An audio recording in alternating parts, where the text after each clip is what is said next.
ఈరోజు వరలక్ష్మి వ్రతం శుభాకాంక్షలు అండి మీ అందరికీ. ఈరోజు వరలక్ష్మి వ్రతానికి ఏం తయారు చేస్తానో, ఏ వంటలు తయారు చేస్తానో మీరు చూడండి. నా స్టైల్లో నేను ఏం చేస్తానో మీరు చూడండి. వెలిగించుకుందామండి. ఆయిల్ పోసుకుందామండి.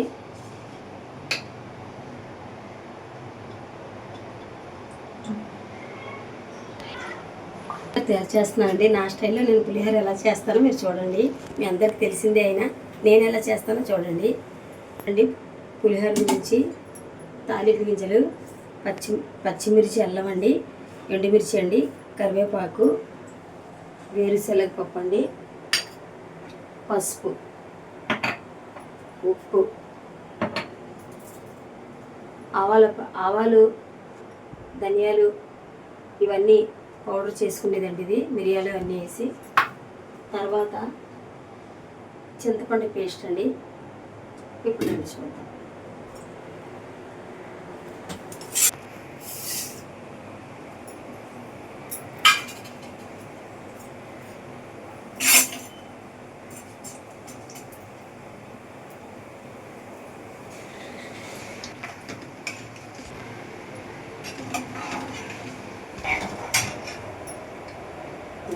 గింజలండి, ఇప్పుడు తాలింపు గింజలు వేసాం కదండి, ఇప్పుడు వేసాను.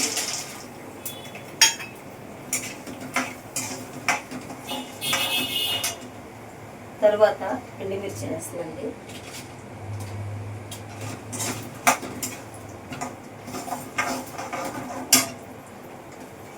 పచ్చిమిర్చి కూడా, అల్లం, పచ్చిమిర్చి అండి,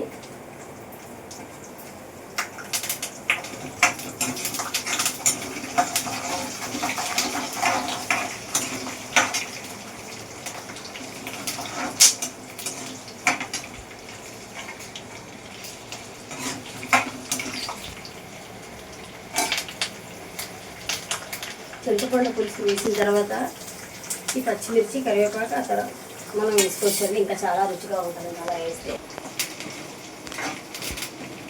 వేస్తుందండి.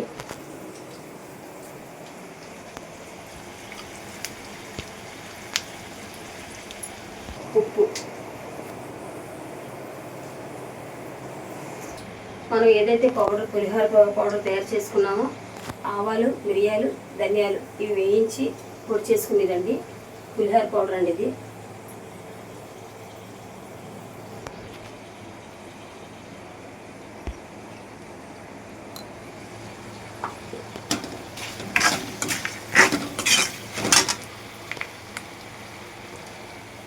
కొంచెం అంతా ఇంగువ,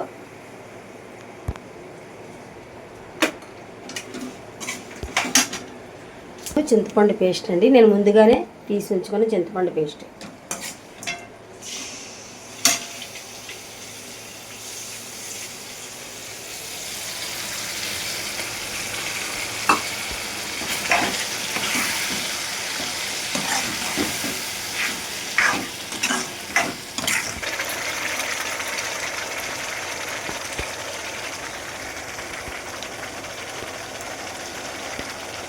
ఇప్పుడు ఈ పులుసు మరుగుతుంది కదండి, అందులో ఇలా కరివేపాకు వేసుకుంటే చాలా టేస్ట్గా ఉంటుందండి.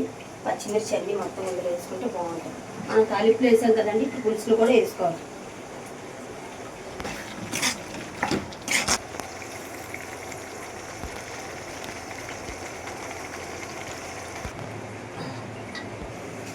అవే నూనె తేలినట్టుగా అయింది కదండి పులుసు అంతా. ఇందులో మనం ఉడికించి చల్లార్చుకున్న అన్నంలో ఈ పేస్ట్ ఇందులో వేసుకోవాలండి. మనం తయారు చేసుకున్న పులుసు, పులిహోర పులుసు.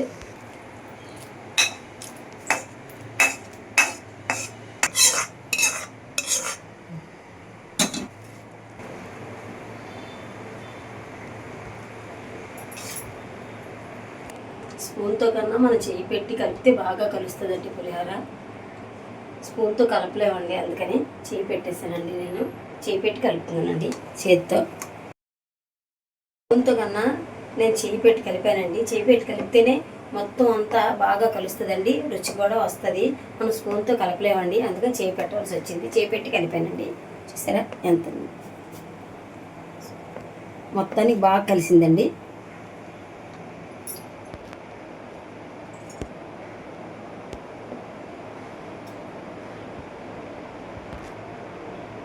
అట్లా చేసుకోవాలండి. చూసారా, ఇలా నా స్టైల్లో నేను ఇలా చేశానండి పులిహోర. చూసారా, ఇప్పుడు పులిహోర అయిపోయింది కదండి. పరమాన్నం తయారు చేస్తున్నానండి. చూడండి, ఇచ్చుకుంటానండి. ఇప్పుడు బెల్లం వేద్దామండి. ఇందులో బెల్లం ముందుగానే తొడిగి ఉంచుకున్నానండి. బెల్లం వేస్తే గట్టిపడిపోతుందండి, గింజ మెత్తపడదు, బాగోదు కదండి అలా ఉంటే పరమాన్నం. అందుకని బాగా ఉడికిన తర్వాత నేను బెల్లం వేసుకున్నానండి. పరమాన్నం కదండి. ఇప్పుడు పాలు పోసుకుందామండి. ఇందులో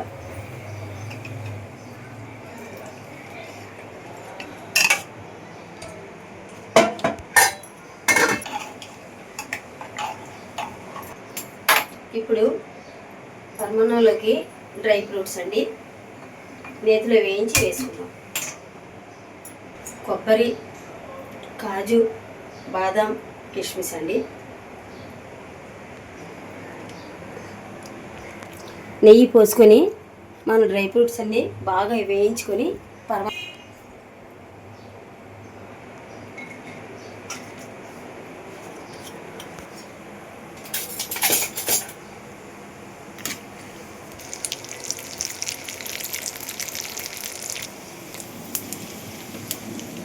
చూసారండి, ఇలా వేయించుకునేవి ఈ పరమాన్నంలో వేసుకోవాలండి. నేతితో వేయిస్తే చాలా రుచి వస్తుందండి. పరమాన్నం చాలా రుచిగా ఉంటుందండి. తర్వాత ఇందులో ఇలాచీ పౌడర్ అండి.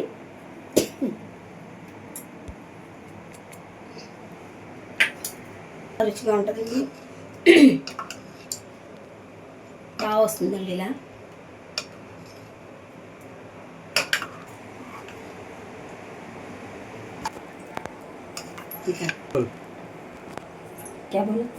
ఇప్పుడు అయిపోయిందండి. స్టవ్ ఆఫ్ చేసుకోవాలండి. బాగా ఉడికించేసారా.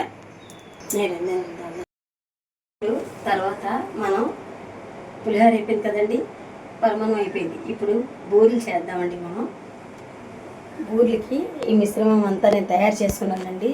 శనగపప్పు నానబెట్టి అదంతా మెత్తగా వేసి ఇలాచి పౌడర్ వేసి నేను ఉండలుగా చుట్టి పక్కన పెట్టానండి.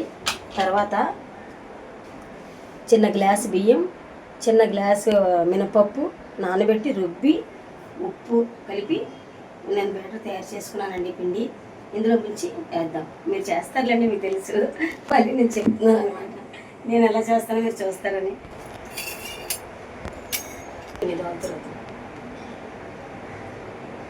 ఇలా ముంచి వేస్తున్నానండి.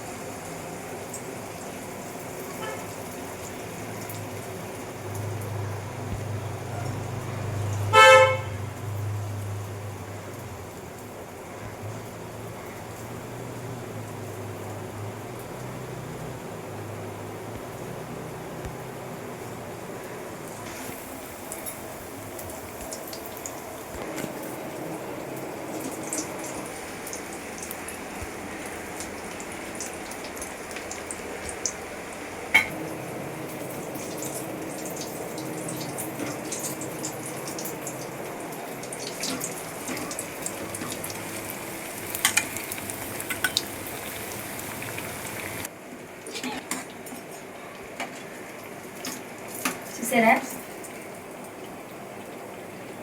గోల్డెన్ కలర్ వచ్చిన తర్వాత మనం తీసి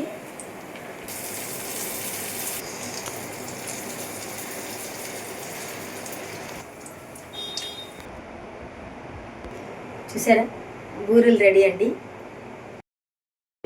ఈరోజు వరలక్ష్మి వ్రతానికి తయారు చేసిన వంటలండి.